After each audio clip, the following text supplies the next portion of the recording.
Salam mənim əzizlərim, canlarım. Baxın, mən Gürcüstandayam. Baxın, hara gəldik. Böyüdüyüm, boya başa çatdığım torpaqda. Baxın, necə gözəldir buralar, baxın. Mənim nəvəmdir. Burası arxa düzəl, qəbəl düzəldilir. Baxın, necə gözəl bir yerdəyəm. Çox gözəldir. Ustaların düşür.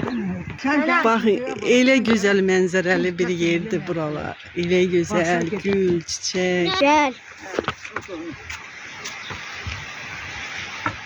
Şirinə vara şeylər gətirir, burada Baxın, nə gözəllik.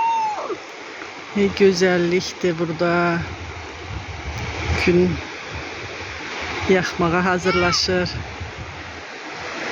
Belə, bu çay bizim Qabal çayıdır. İnanın, daşanda hər yeri götürür. İndi sakit-sakit axır.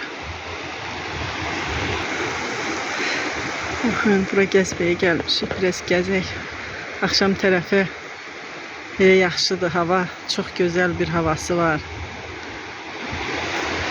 Dağlara gedək, dağlara gedək, qız sənin əlindən dağlara gedək.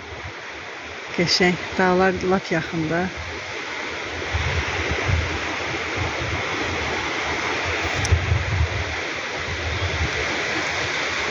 Güllü, çiçəkli Gürcüstan. Gürcüstan çox gözəldir. Maşallah. Kayaların üstünde güller bitib. Baxın, nə gözəl güllərdir.